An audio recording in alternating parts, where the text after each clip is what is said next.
دینا ہے کہ نام آپ کا لینا اور تعلیمات اپنے بابوں کی سکھانا، چندے اللہ اور اس کے رسول کے نام کے اوپر اکٹھے کرنا، اپنی تجوریاں بھرنا اور اسلام کا نقصان کرنا، یہ کہہ کہ قرآن حدیث ڈائریکٹ نہ پڑھنا گمراہ ہو جاؤ گے، یہ رسول اللہ کو تکلیف دینا نہیں ہے۔ جو لوگ بھی رسول اللہ کو اذیت دے رہے ہیں لہم عذاب علیم، ان کے لیے دردناک عذاب۔ منافق تو ہر وقت اس بات سے ڈرتے رہتے ہیں کہ کوئی ایسی صورت نہ نازل ہو جائے کہ وہ ان کے دلوں کے اندر چھپی ہوئی جو منافقت ہے وہ اہل ایمان کے سامنے ظاہر کر دیں۔ میں ایسے لوگ بھی ہیں جو رسول اللہ کو اذیت دیتے ہیں، استغفر اللہ۔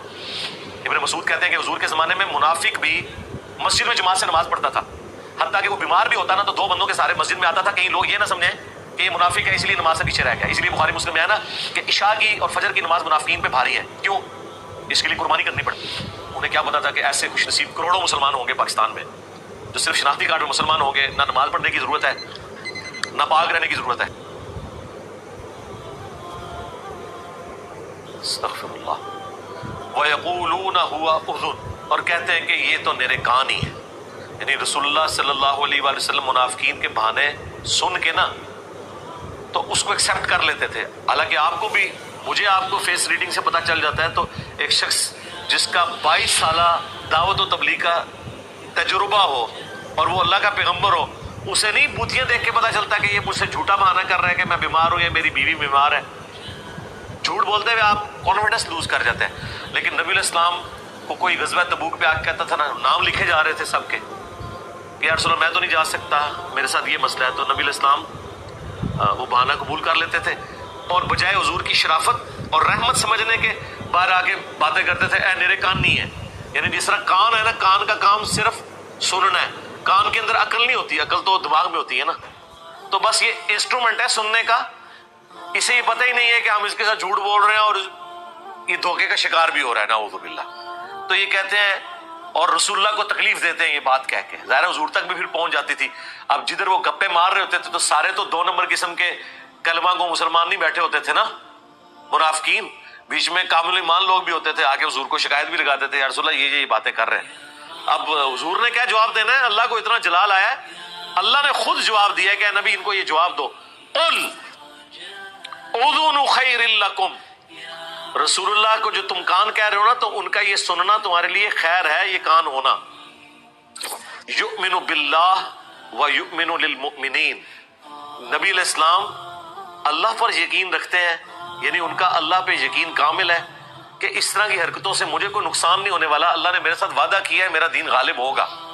یہ نبی وہ ہے کہ یہ اللہ پر ایمان رکھتا ہے جیسا کہ ایمان لانے کا حق ہے، اللہ پہ یقین ہے، اس کا کامل الایمان انسان ہے یہ۔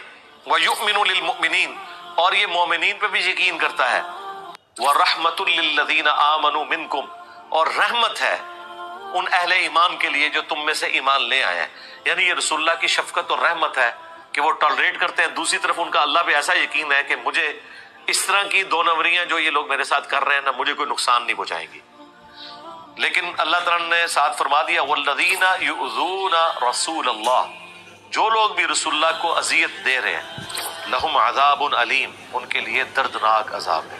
اللہم لا تجعلنا منہم، آج بھی لوگ رسول اللہ کو تکلیف دے رہے ہیں۔ ان الذین یؤذون اللہ ورسولہ لعنہم اللہ فی الدنیا والآخرہ وأعد لهم عذابا مہینا، بے شک جو لوگ اللہ اس کے رسول کو اذیت دیتے ہیں دنیا اور آخرت کی زندگی میں ان پر لعنت ہے، اور اللہ نے ذلیل و خوار کر دینے والا عذاب ان کے لیے تیار کر رکھا ہے۔ اچھا، یہ آیت جو میں نے اب پڑھی نا، یہ سورہ احزاب کی 57 آیت ہے، اور 56 نمبر آیت ہے ان اللہ و ملائکتہ یصلون علی النبی اللہم صلی علی محمد وعلی آل محمد۔ اس کے فوراً بعد سائملٹینیس کنٹراسٹ ہے۔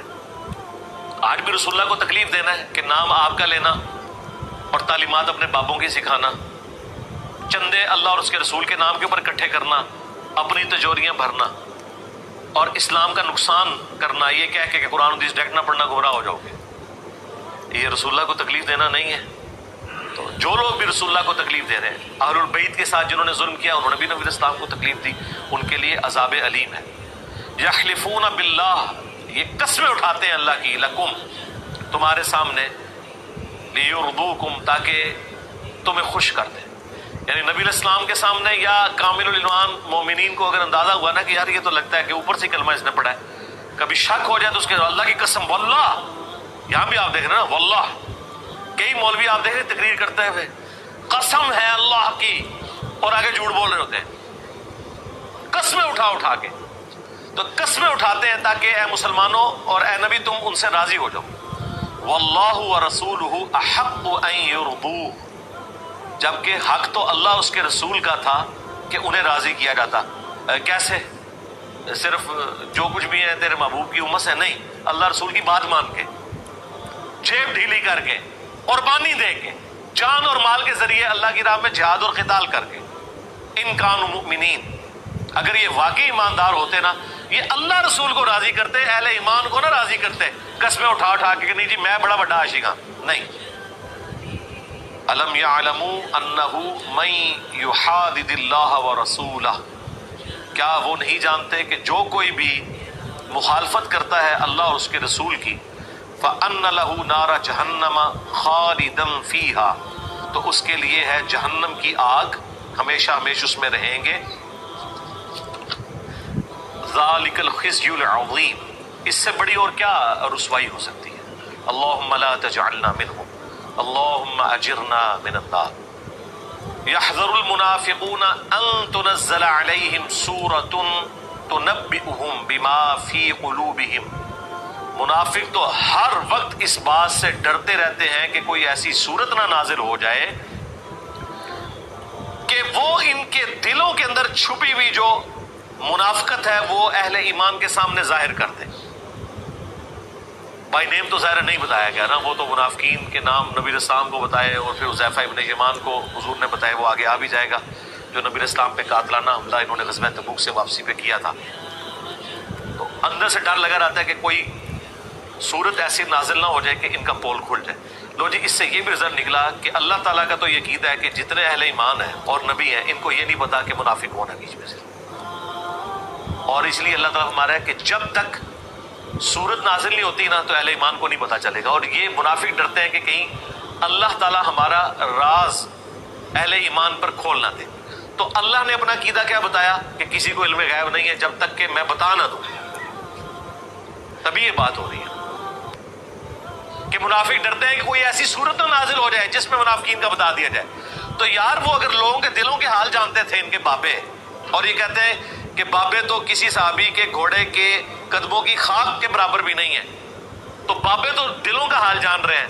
اور صحابہ کے بارے میں اللہ تعالیٰ کہہ رہا ہے کہ یہ صحابہ سے منافقین ڈرتے ہیں کہ کہیں ایسی صورت نہ نازل ہو جائے جہاں پہ کامل الایمان صحابہ کو اور اللہ کے نبی کو یہ پتہ چل جائے کہ کون کون منافق ہے. کیونکہ نماز تو وہ بھی پڑھتے تھے. مسلم شریف میں حدیث ہے، ابن مسعود کہتے ہیں کہ حضور کے زمانے میں منافق بھی مسجد میں جماعت سے نماز پڑھتا تھا، حتیٰ کہ وہ بیمار بھی ہوتا نا تو 2 بندوں کے سارے مسجد میں آتا تھا. کہیں لوگ یہ نہ سمجھیں کہ یہ منافق ہے اس لیے نماز سے پیچھے رہ گیا. اسی لیے بخاری مسلم میں ہے نا کہ عشاء کی اور فجر کی نماز منافقین پہ بھاری ہے. کیوں؟ اس کے لیے قربانی کرنی پڑتی ہے. آج کل تو عشاء کی ویسے نماز آسان ہے، 17 رکعتوں والی نہیں. ویسے اس وقت تو نیند نہیں آئی ہوئی ہوتی نا، کیونکہ ہماری تو روٹین چینج ہو چکی ہے. لیکن اگلے زمانوں میں جب لوگ ظہر اور عصر کے وقت سب کچھ کاروبار بند کر دیتے تھے، وہ تو مغرب کے بعد لوگوں کو نیند آنا شروع ہو جاتی تھی، کھانا کھا لیتے تھے اس وقت. تو عشاء تک جاگنا بڑا مشکل ہوتا تھا کیونکہ صبح سویرے اٹھنا ہوتا تھا. تو یہ ایفرٹ والی نماز تھی فجر کی اور عشاء کی. اس لیے حضور نے کہا کہ منافق ہے جو لوگ اس میں پیچھے رہ جاتے ہیں. یہ منافقت کی ایک علامت ہے. اور بخاری مسلم میں حدیث ہے، جو لوگ فجر کی نماز کے لیے مسجد میں نہیں آتے، اگر مجھے عورتوں اور بچوں کا خیال نہ ہو تو میں ایسے لوگوں کے گھروں کو آگ لگا دوں جو مسجد میں آ کے نماز نہیں پڑھتے. یعنی یہ منافقین کی علامت ہوتی تھی. تو اس لیے منافقین جو ہے وہ نماز جماعت کے ساتھ ہی پڑھتے تھے، بیماری میں بھی کوشش کرتے تھے.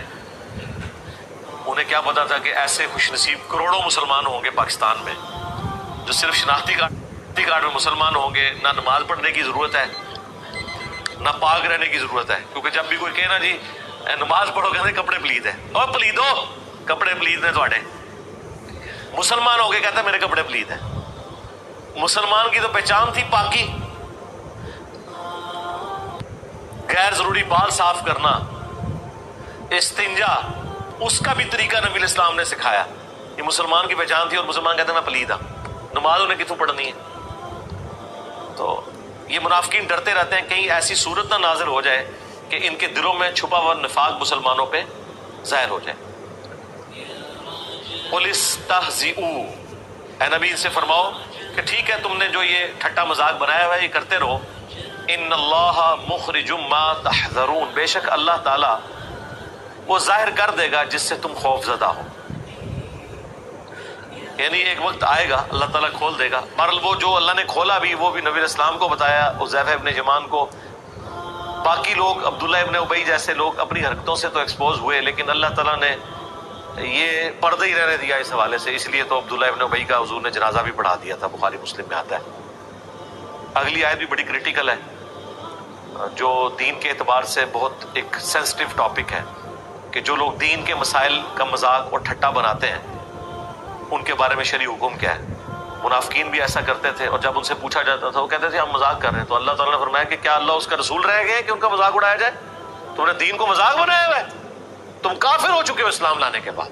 مذاق میں بھی اللہ رسول کے خلاف کوئی بات نہیں کی جا سکتی. ٹھیک ہے جی، وہ انشاءاللہ اگلی دفعہ ہم اس کو کور کریں گے. اللہ تعالیٰ سے دعا ہے جو حق بات میں نے کی اللہ تعالیٰ ہمارے دلوں میں راسخ فرمائے.